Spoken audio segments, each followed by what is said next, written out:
ನಮಸ್ಕಾರ ಬಂಧುಗಳೇ. ನಮಸ್ಕಾರ ಬಂಧುಗಳೇ. ಮಾಮಾಸ್ ಕೈರುಚಿಗೆ ಸ್ವಾಗತ ಸುಸ್ವಾಗತ. ಈ ದಿವಸ ನಾವು ನಮ್ಮ ವೀಕ್ಷಕ ಬಂಧುಗಳಿಗೋಸ್ಕರ ಹಲಸಿನಕಾಯಿ ಸೀಸನ್. ಹೌದು. ಈ ಸೀಸನ್ ಅಲ್ಲಿ ಏನೇನು ಇಷ್ಟ ಬರುತ್ತೋ ಎಲ್ಲ ಮಾಡ್ಕೊಂಡು ತಿನ್ಬಿಡ್ಬೇಕು. ಅವರೆಕಾಳು ಸೀಸನ್ ಅಲ್ಲಿ ಬೆಂಗಳೂರಿನಲ್ಲಿ ಅವರೆಕಾಯಿ ಮತ್ತೆ ಈ ಹಲಸಿನಕಾಯಿ ಎಲ್ಲ 365 ದಿವಸನೂ ಸಿಗುತ್ತೆ. ಹಳ್ಳಿಗಾಡಿನಲ್ಲಿ ಆಯಾ ಸೀಸನ್ ಅಲ್ಲಿ ಮಾತ್ರ ಸಿಗುತ್ತೆ. ಈಗ ಹಲಸಿನಕಾಯಿ ಬಿರಿಯಾನಿನ 2 ಕ್ರಮ ಇದೆ.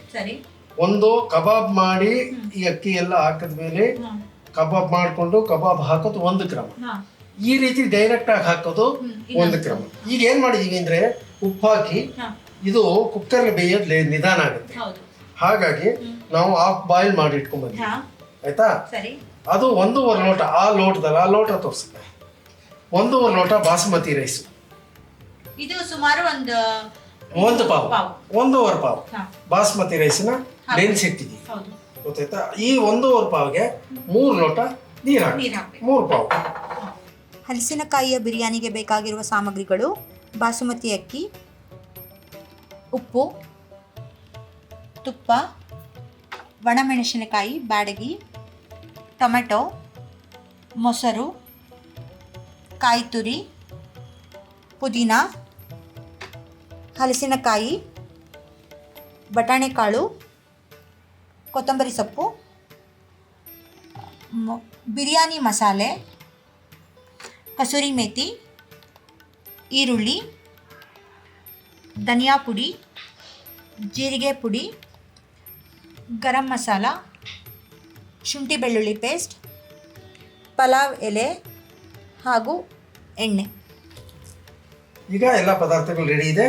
2 ಸಾವಿರ ಸೈಮಲ್ಟೇನಿಯಸ್ ಆಗಿ ನಾವು ಈ ಕಡೆ ಕುಕ್ಕರ್ ಆನ್ ಮಾಡೋಣ, ಇದನ್ನು ಆನ್ ಮಾಡೋಣ. ಕಮ್ಮಿ ಮಾಡ್ಕೊಂಡು ಸ್ವಲ್ಪ ಇದಕ್ಕೆ ಎಣ್ಣೆ, ಇದಕ್ಕೂ ಎಣ್ಣೆ.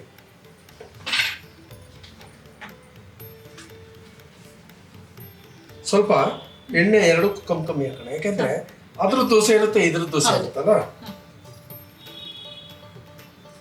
ಸಾಕು. ಕಣ್ಣಿನ ಅಂದಾಜಿನ ಮೇಲೆನೆ ಒಂದು 2 ಸ್ಪೂನ್ ಅಷ್ಟು ಎಣ್ಣೆ ಹಾಕೊಂಡ್ರೆ ಸಾಕಾಗತ್ತೆ.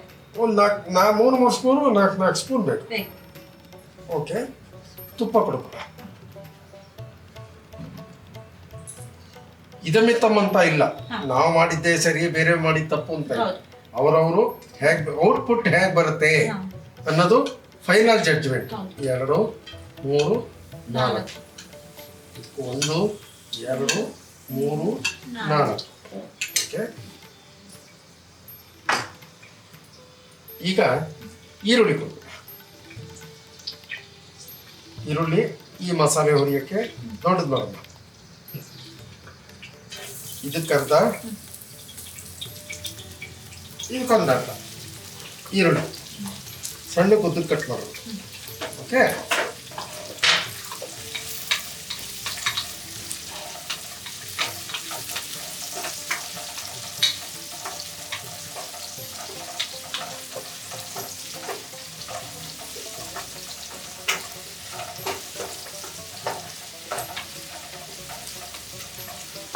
ಇದಕ್ಕೆ ಒಂಚೂರು ಮಸಾಲೆ ಪದಾರ್ಥ,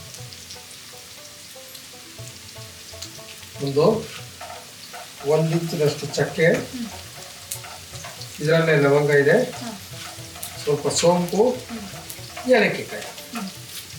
ಇಲ್ಲೂ ಅಷ್ಟೇ ಸ್ವಲ್ಪ ಚಕ್ಕೆ, ಲವಂಗ, ಏಲಕ್ಕಿಕಾಯಿ, ಸೋಂಪು,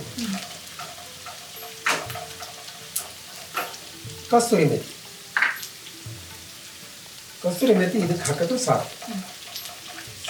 ಇವಾಗ ಇದೇನಕ್ಕೆ ಅದೇನಕ್ಕೆ ಎರಡನೇ ಇದು ಹೇಳ್ತೀವಿ. ಇದು ಮಸಾಲೆನ ರುಬ್ಬಿಸ್ಕೊಂಡ್ಬಂದು ಇದಕ್ಕೆ ಹಾಕ. ಹಾಗಂತ ಒಂಚೂರು ಚಕ್ಕೆ ಎಲ್ಲ ಇದಕ್ಕೆ ಸಿಗಬೇಕು, ಫ್ಲೇವರು ಬರಬೇಕು ಅಂತ ಇದಕ್ಕೆ ಹಾಕಿದ್ದು. ಸ್ವಲ್ಪ ಪಲಾವ್ ಎಲೆ. ಇದಕ್ಕೇನು ಪಲಾವ್ ಎಲೆ ಬೇಡ, ಇದಕ್ಕೆ ಮಾತ್ರ ಪಲಾವ್ ಎಲೆ. 4-5 ಪಲಾವ್ ಎಲೆ. ಈ ಅಡುಗೆನ ವಾಸ್ತವವಾಗಿ ನಾವು ವಿನಯ್ ತೋರಿಸ್ಬೇಕಾಯ್ತು. ಅವ್ನು ತೋರಿಸಿದ್ರೆ ಇನ್ನೂ ಅದ್ಭುತವಾಗಿ ಬರೋದು. ಇರಲಿ, ನಾವು ತಿಳ್ಕೊಂಡಿರೋ ಮಟ್ಟಕ್ಕೆ ನಾವು ತೋರಿಸ. ಓಕೆ. ಇದು ಪುದೀನ,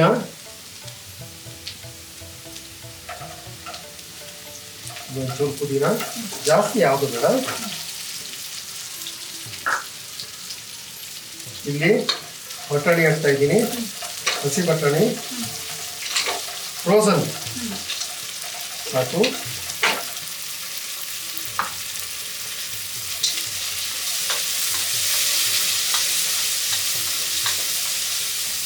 ಫ್ರೋಸನ್ನು ನಾವು ಫ್ರಿಡ್ಜಲ್ಲಿ ಇಟ್ಟಿರ್ತೀವಲ್ಲ, ಐಸ್ ಆಗಿರುತ್ತೆ, ಕರಗೋದಕ್ಕೆ ಸ್ವಲ್ಪ ಟೆಂಪ್ರೇಚರ್ ತಗೊಳುತ್ತೆ. ಒಂದು 2 ನಿಮಿಷ ಹಾಗೆ ಬಿಡಬೇಕು.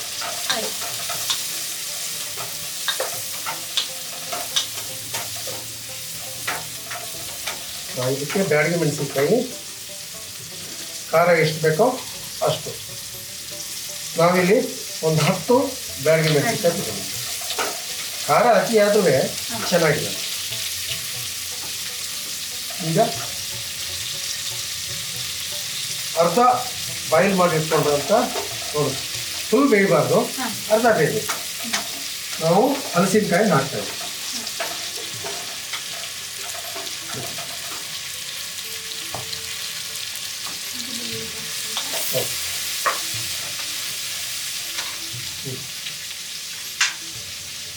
ಶುಂಠಿ ಬೆಳ್ಳುಳ್ಳಿ ಪೇಸ್ಟು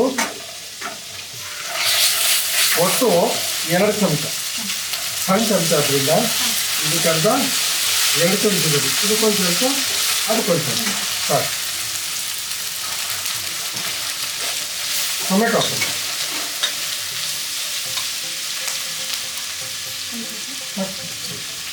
ಸಾಕು. ಇದು ಬಾಯಿಗೆ ಟೊಮೆಟೊ ಸಿಗಲಿ ಅಂತ, ಇದು ರುಬ್ಬೋದಕ್ಕೆ ಮತ್ತು ಕಲರ್ ಎರಡೂ ಕೊಡುತ್ತೆ.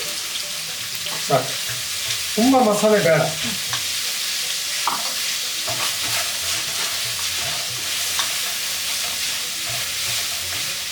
ಟೊಮೆಟೊ ಬೇಗ ಬೇಯಲಿ ಅಂತ ಸ್ವಲ್ಪ ಉಪ್ಪು ಕೈಯಿಂದಲೇ, ಇದಕ್ಕೊಂದು ಸ್ವಲ್ಪ ಸಾಕು.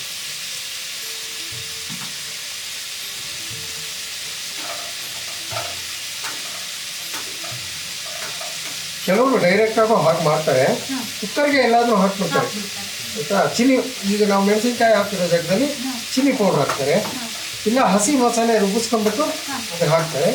ಈ ನಾವು ಹುರಿದು ಮಾಡೋದು ಏನಾಗುತ್ತೆ ಅಂದರೆ ಆ ಹಸಿ ವಾಸನೆ ಇರಲ್ಲ. ಸ್ವಲ್ಪ ಕೊತ್ತಂಬರಿ ಸೊಪ್ಪು, ಇದಕ್ಕೆ ಸ್ವಲ್ಪ ಕೊತ್ತಂಬರಿ ಸೊಪ್ಪು ಸಾಕು. ಕಾಯಿ ತುರಿ ತುಂಬ ಬೇಡ. ಈ ಥರ ಪಲಾವ್ ಐಟಮ್ಗಳಿಗೆ, ಬಿರಿಯಾನಿ ಐಟಮ್ಗಳಿಗೆ ತುಂಬ ಕಾಯಿ ಬೇಡ, ಯಾಕೆಂದರೆ ಗ್ರೇವಿ ಒಂಥರ ಅದು ಗೆದ್ರಾಗುತ್ತೆ.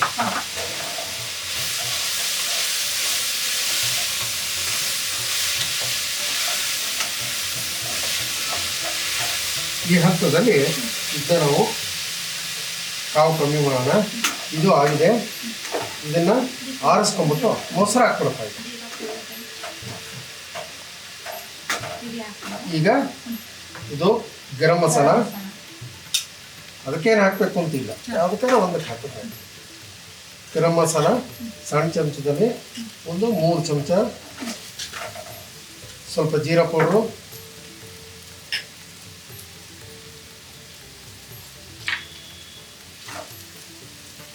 ಸ್ವಲ್ಪ ಧನಿಯಾ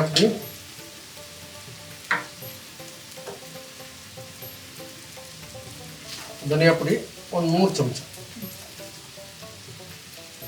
ಸಾಕು. ಒಬ್ಬೊಬ್ಬರು ಒಂದೊಂದು ಥರ ಮಾಡ್ತಾರೆ, ನಾವು ಮಾಡೋದು ಸರಿ, ಇನ್ನೊಬ್ರು ಮಾಡಿದ ತಪ್ಪು ಅಂತ ನಾವು ಹೇಳೋದಕ್ಕೆ ನಮ್ಗೆ ಯಾವ ರೈಟು ಇಲ್ಲ. ದೇಶ ಕಾಲಮಾನ ಪದ್ಧತಿ ಅವರವರು ಹೇಗೆ ರೂಢಿ ಮಾಡ್ಕೊಂಡಿರ್ತಾರೆ ಅನ್ನೋದ್ರ ಮೇಲೆ ಈ ನಾನು ಬೇಕಾದಷ್ಟು ಥರ ಬೇರೆ ಇದು ಯಾವುದೋ ಬಿರಿಯಾನಿಗಳು ತೋರಿಸಿದ್ರಿ, ಪಲಾವ್ಗಳು ತೋರಿಸಿದ್ರಿ ಆಯಿತಾ. ಇದು ಇವತ್ತು ಒಂದು ಕ್ರಮ. ಟೋಟಲ್ ಔಟ್ಪುಟ್ಟು ನೀನು ತಿಂತೀಯಲ್ಲ ಬಿರಿಯಾನಿನ, ಅವಾಗ ಹೇಗೆ ಬರುತ್ತೆ ಅನ್ನೋದು. ಈಗ ಆಫ್ ಮಾಡ್ಬಿಡಮ್ಮ, ಮೊಸರು ಹಾಕ್ಬಿಡು. ಈಗ ಆಫ್ ಮಾಡ್ತೀನಿ. ಒಂದು ಬಟ್ಲು ಮೊಸರು ಹಾಕ್ತೀನಿ, ಆಮೇಲೆ ಬೇಕಾದರೂ ಹಾಕ್ಬೋದು. ಇದಕ್ಕೆ ಹಾಕಿದ್ರೆ ತಣ್ಣಗಾಗುತ್ತೆ, ಆಮೇಲೆ ಕಡ್ದಂಗೆ ಆಗುತ್ತೆ.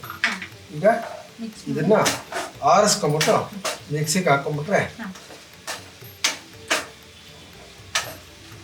ರೆಡಿ ಇದೆ. ಇದು ಸ್ಟವ್ ಆಫ್ ಮಾಡಿದ್ದೀವಿ, ತಣ್ಣಗೆ ಮಾಡ್ಕೊಂಡ್ಬಿಟ್ಟು ಇದು ನಾವು ಚೆನ್ನಾಗಿ ಫ್ರೈ ಮಾಡಿರೋದ್ರಿಂದ ಇದಕ್ಕೆ ನೀರು ಹಾಕಿದ್ಮೇಲೂ ನಾವು ಮಸಾಲೆ ಹಾಕ್ಬೋದು. ಹಸಿ ಮಸಾಲೆ ಆದರೆ ಇದ್ರ ಜೊತೆ ಹುರಿಬೇಕು. ಹೌದು ಈಗ ನಾವು 1.5 ಗ್ಲಾಸ್ ಅಕ್ಕಿ ಹಾಕ್ತೀವಿ, 3 ಗ್ಲಾಸ್ ನೀರು ಹಾಕೋದು. ಒಂದು ರೈಸಿನ ಅಳತೆಗೆ ತಕ್ಕಂತೆ ಆ ರೈಸ್ ಎಷ್ಟು ನೀರು ತಗೊಳುತ್ತೆ ಅಂತ ನೋಡಿಕೊಂಡು 2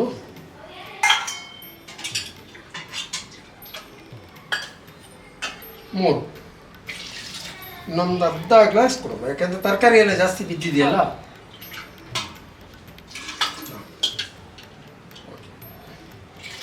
ಸಾಕು, ಇದು ದೊಡ್ಡದು ಮಾಡ್ತೀನಿ. ಅಷ್ಟೊತ್ತಿಗೆ ಇದನ್ನು ರುಬ್ಬಿಸ್ಕೊಂಡು ಸರಿ. ಪುಟ ನಿನಗೆ ಹತ್ತಿರ ಆಗಲಿ ಅಂತ ಸ್ಟವ್ನ ಈ ಕಡೆ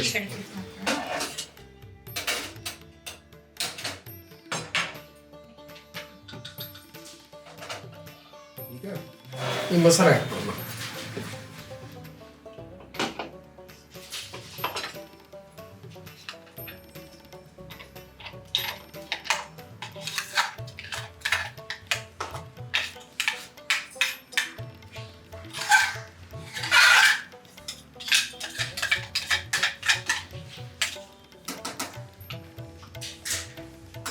ಸ್ವಲ್ಪ ನೀರು ಹಾಕ್ತೀನಿ.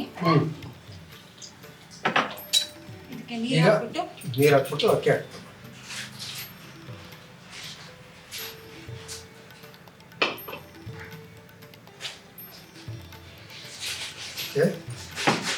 ನೆನೆಸ್ಕೊಂಡಿರೋ ಅಂತ ಅಕ್ಕಿ ಅಕ್ಕಿ.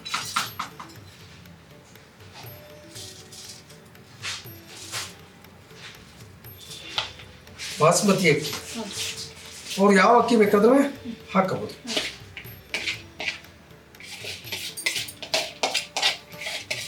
ಈ ರಾ ರೈಸು, ಸೋನಾ ಮಸೂರಿ ಇಂಥ ಅಕ್ಕಿಗೂ ನೀರು ಕುಡಿಯೋಷ್ಟು ಬಾಸ್ಮತಿ ರೈಸ್ ಆಗಲಿ, ರಾಜಮುಡಿ ಅಕ್ಕಿ ಆಗಲಿ ಇಷ್ಟು ನೀರು ಕುಡಿಯೋದು. ಸೋನಾ ಮಸೂರಿ ಎಷ್ಟು ಕುಡಿಯೋದು.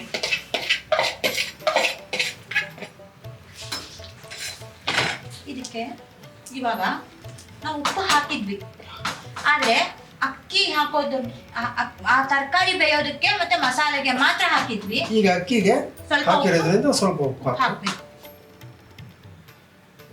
ಸಾಕು ಸಾಕು ಚೂರು ಬೇಕಾಗ್ತದೇನೋ ಸಾಕ. ಸಾಕು. ಓಕೆ, ಈಗ ನಾವು ಟೊಮೆಟೊವನ್ನು ಹಾಕ್ತೀವಿ, ಹೌದು ಆದ್ರೂ ಹೀಗೆ ಕುದೀಲಿ. ಸ್ವಲ್ಪ ಕುದಿ ಬಂದು ಒಂದು ಮಟ್ಟ ಆಗುತ್ತದೆ. ಯಾಕೆಂದ್ರೆ ಈಗಲೇ ನಾವು ಕುಕ್ಕರ್ ಮುಚ್ಚಿಬಿಟ್ರೆ ಕೆಲವು ಸಂದರ್ಭಗಳಲ್ಲಿ ಅಡಿ ಹಿಡಿಯೋ ಚಾನ್ಸಸ್ ಇರುತ್ತೆ.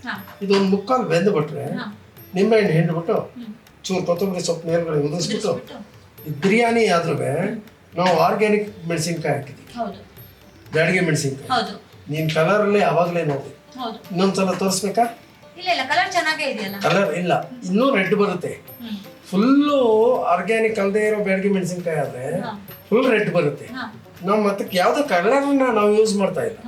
ಆರ್ಗ್ಯಾನಿಕ್ ಮೆಣಸಿನ್ಕಾಯಿ ಆಗಿರೋದ್ರಿಂದ ಡಲ್ ಇದೆ ಒಂಚೂರು ಕಲರ್, ಹಾಗಂತ ರುಚಿನಲ್ಲಿ ದ್ವಿಗುಣಗೊಳಿಸುತ್ತೆ.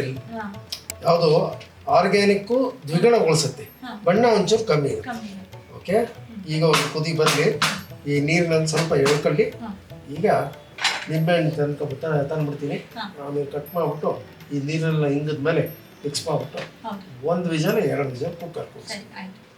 ಈಗ ಹಲಸಿನಕಾಯಿ ಬಿರಿಯಾನಿಗೆ ನೀರೆಲ್ಲ ಆಲ್ಮೋಸ್ಟ್ ಹಿಂಗಿದೆ, ಗೊತ್ತಾಯ್ತಾ? ಅನ್ನನೂ ಎಲ್ಲ ತಗೊಂಡು ನೋಡಿದ್ರೆ ಸಾಫ್ಟಾಗಿ ಇದೆ.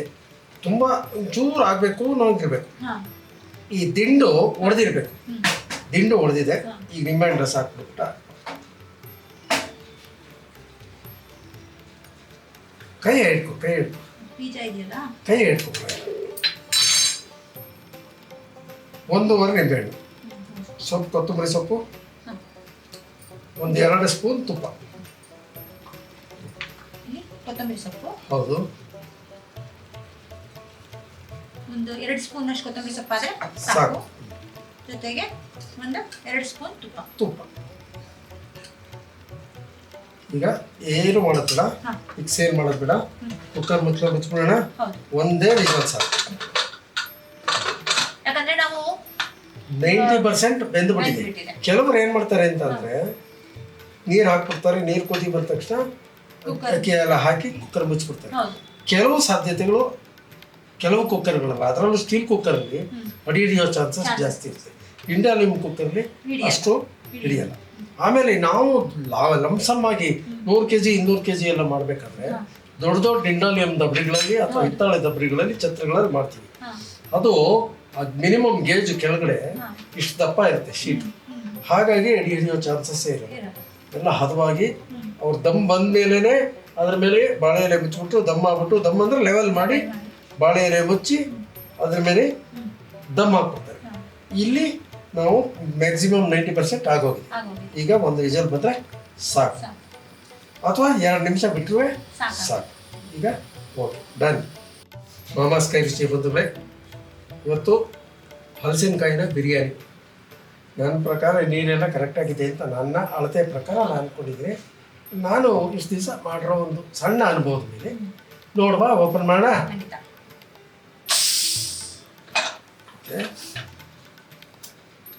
ನೋಡಿ ಇಷ್ಟೊತ್ತು ಆರಿದ್ರೂ ಪ್ರೆಷರ್ ಇದ್ದೇ ಇರುತ್ತೆ. ಈ ಕಡೆ ಇಟ್ಕೊತೀನಿ, ಇದನ್ನ ಒಂದ್ಸಲ ಕ್ಲೀನಾಗಿ ಮಿಕ್ಸ್ ಮಾಡಿಬಿಟ್ಟು ನೋಡಿ ಎಷ್ಟು ಉದುರಾಗಿದೆ ಪುಟ್ಟ. ಹೌದು, ತುಂಬಾ ಚೆನ್ನಾಗಿ ಬಂದಿದೆ. ಬಿರಿಯಾನಿ ಪಲಾವ್ ಇದೆಲ್ಲ ಉದುರಾಗಿದ್ದಷ್ಟು ರುಚಿ ಜಾಸ್ತಿ. ಉದುರಾಗಿರ್ಬೇಕು, ಸಾಫ್ಟ್ ಆಗಿರ್ಬೇಕು. ಆಮೇಲೆ ಈ ಹಲಸಿನಕಾಯಿ ಇದೆಯಲ್ಲ ವೆಯ್ಟ್ ಜಾಸ್ತಿ ಅಲ್ವಾ ಅದು, ಹಾಗಾಗಿ ಕೆಳಗಡೆ ಕೂತ್ಕೊಂಡ್ಬಿಡುತ್ತೆ. ಅದನ್ನ ಕ್ಲೀನಾಗಿ ಮಿಕ್ಸ್ ಮಾಡ್ತೀನಿ. ಬಾವು ಕೊಡೋಣ.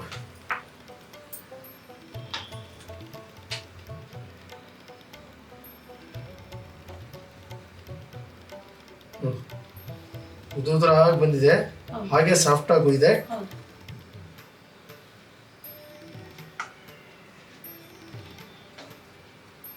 ಕೆಲವು ಬಿರಿಯಾನಿಗಳಲ್ಲಿ ತರಕಾರಿ ತುಂಬಾ ಬೇಯಿಸ್ಬಿಡ್ತಾರೆ. ಎಷ್ಟು ಬೇಯಿಸ್ಬೇಕು ಅಷ್ಟೇ ಇರಬೇಕು, ತರಕಾರಿ ಕಾಣಬೇಕು, ಅದಕ್ಕೆ ತಾನೇ ತರಕಾರಿ ಹಾಕೋದು. ಕೊಡ್ಬಿಟ್ಟು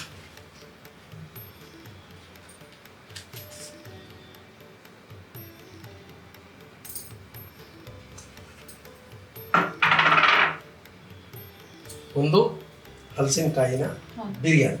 ನೀನು ನೋಡು, ನಾವು ಇದಕ್ಕೆ ಆಗಲೇ ಹೇಳಿದೆ ಬಣ್ಣ ಯಾಕೆ ಡಿಮ್ಮಿದೆ ಅಂದರೆ ಆರ್ಗ್ಯಾನಿಕ್ ಸಾವಯವ ಮೆಣಸಿನಕಾಯಿಯನ್ನ ಉಪಯೋಗಿಸಿರೋದ್ರಿಂದ ಕಲರ್ ಡಿಮ್ಮಿ.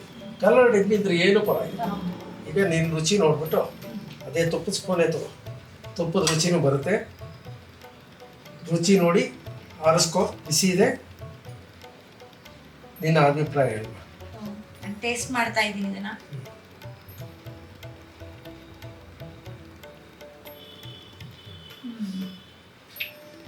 ಒನ್ ಟೇಸ್ಟ್ ಗೊತ್ತಾಗಲ್ಲ ಅಲ್ಲ ಅಂದ್ರೆ ಮೊದಲೇ ಸರಿ ಬಾಯಿಗೆ first impression is the best impression ಅಂತಾರಲ್ಲ, ಹಂಗೆ ಮೊದಲೇ ಸರಿ ಬಾಯಿಗೆ ಹಾಕಿದಾಗ ಹಲಸಿನಕಾಯಿಯ ಒಂದು ಫ್ಲೇವರ್ ಬಾಯಿಗೆ ಬರುತ್ತೆ. ಅದು ತುಂಬಾ ಚೆನ್ನಾಗಿದೆ. ಹಲಸಿನಕಾಯಿ ತಿಂದು ನೋಡು, ಬಿಸಿ ಇರುತ್ತೆ ಹಲಸಿನಕಾಯಿ. ಯಾವುದೇ ತರಕಾರಿ ರೈಸ್ಗಿಂತ ತರಕಾರಿಗಳು ಬಿಸಿ ಇರುತ್ತೆ. ಆರಿಸ್ಕೊಂಡು ತಿನ್ನು. ನೀ ಪರವಾಗಿಲ್ಲ, ಚೆನ್ನಾಗಿ ಬಿಸಿ ತಿಂತೀಯ.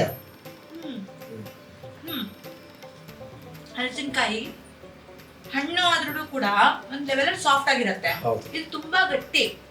ಇದೆಷ್ಟು ಹದವಾಗಿ ಬಂದಿದೆ ಅಂತಂದ್ರೆ ಅದನ್ನ ಕಚ್ಚುವಾಗ ಹಲಸಿನಕಾಯಿ ಅಂತ ಅನ್ಸೋದೇ ಇಲ್ಲ, ಅಷ್ಟು ಚೆನ್ನಾಗಿ ಬಂದಿದೆ. ತುಂಬಾ ಚೆನ್ನಾಗಿದೆ ಟೇಸ್ಟು. ಇದು ಎಂತವ್ರಿಗಾದ್ರೂ ಇಷ್ಟ ಆಗುತ್ತೆ. ಇದಕ್ಕೆ ತುಪ್ಪ ಹಾಕೊಂಡು ಕೂಡ ತಿನ್ಬೋದು ನನ್ನ ಒಂದು ಅಭಿಪ್ರಾಯದಲ್ಲಿ. ತುಪ್ಪ ಹಾಕೊಂಡು ತಿನ್ಬೋದು, ಮೊಸರು ಬಜ್ಜಿ ಹಾಕೊಂಡು ತಿನ್ಬೋದು, ಇಲ್ಲ ಪ್ಲೇನ್ ಮೊಸರು. ಈಗ ನಾವು ಪುಳಿಯೋಗರೆ ಜೊತೆಗೆ ಬರೀ ಮೊಸರು ತಿಂತೀವಲ್ವಾ, ಬರೀ ಮೊಸರು ಹಾಕೊಂಡು ತಿನ್ಬೋದು. ತುಂಬಾ ಚೆನ್ನಾಗಿದೆ. ಪ್ರತಿಯೊಬ್ರು ಮಾಡಿ ಟ್ರೈ ಮಾಡಿ ನಿಮ್ಮ ಅಭಿಪ್ರಾಯವನ್ನು ತಿಳಿಸಿ. ಹಾಗೆ ನಾವು ಪ್ರತಿ ಸಾರಿ ಹಂಗೆ ನಾವು ನಿಮ್ಮ ಅಭಿಪ್ರಾಯಗಳನ್ನ, ನಿಮ್ಮ ಕಮೆಂಟ್ಗಳನ್ನ, ನಿಮ್ಮ ಅನಿಸಿಕೆಗಳನ್ನ ತಿಳ್ಕೊಳ್ಳೋಕೆ ಕಾತುರರಾಗಿರ್ತೇವೆ. ಬಂಧುಗಳೇ, ಈ ನಿಮ್ಮ ಮಾಮಾಸ್ ಕೈ ರುಚಿಯ ಈ ದಿನದ ಬಿರಿಯಾನಿ, ಹಲಸಿನಕಾಯಿ ಬಿರಿಯಾನಿ ನಿಮ್ಗೆ ಇಷ್ಟ ಆಗಿದೆ ಅಂತ ನಾವು ಅನ್ಕೋತೀವಿ. ಖಂಡಿತ ಇಷ್ಟ ಆಗಿದ್ರೆ ದಯವಿಟ್ಟು ಲೈಕ್ ಮಾಡಿ, ಶೇರ್ ಮಾಡಿ, ಸಬ್ಸ್ಕ್ರೈಬ್ ಮಾಡಿ, ಹಾಗೆ ಬೆಲ್ ಐಕಾನ್ನ ಪ್ರೆಸ್ ಮಾಡಿ. ಎಲ್ಲ ನೋಟಿಫಿಕೇಶನ್ಗಳು ನಿಮಗೆ ತಲುಪತ್ತೆ. ನಿಮಗೆ ಮೊದಲಿನ ವಿಡಿಯೋಸ್ ಆಗಿರ್ಬೋದು, ಮುಂದಿನ ವಿಡಿಯೋಸ್ಗಳಾಗಿರ್ಬೋದು, ಈಗಿನ ವಿಡಿಯೋಸ್ಗಳು ಎಲ್ಲ ನಿಮಗೆ ತಲುಪತ್ತೆ. ಅದನ್ನ ನೀವು ಮಾಡಿ, ನೀವು ಎಂಜಾಯ್ ಮಾಡಿ, ಅದನ್ನ ತಿಂದು ರುಚಿ ನೋಡಿ, ನಮಗೂ ನಿಮ್ಮ ಅಭಿಪ್ರಾಯ ಅನಿಸಿಕೆಗಳನ್ನ ತಿಳಿಸಿ. ಹಾಗೆ ನಾವು ಮುಂದಿನ ವಿಡಿಯೋ ಜೊತೆಗೆ ಮತ್ತೆ ನಿಮ್ಮ ಮುಂದೆ ಬರಲು ಕಾಯ್ತಾ ಇರ್ತೀವಿ. ಖಂಡಿತ ಕಾಯ್ತಾ ಇರ್ತೀವಿ. ನಾವು ನಿಮ್ಮನ್ನ ಭೇಟಿಯಾಗ ಕಾಯ್ತಾ ಇರ್ತೀವಿ, ಹಾಗೆ ನೀವು ನಮ್ಮನ್ನ ಭೇಟಿಯಾಗ ಕಾಯ್ತಿರ್ತೀರಾ ಅಂತ ಅನ್ಕೊಂಡು ಮುಂದಿನ ವಿಡಿಯೋ ಜೊತೆಗೆ ಮತ್ತೆ ಸಂತಿಸೋಣ. ಅಲ್ಲಿವರೆಗೂ ಧನ್ಯವಾದಗಳು. ನಮಸ್ಕಾರ ಬಂಧುಗಳೇ.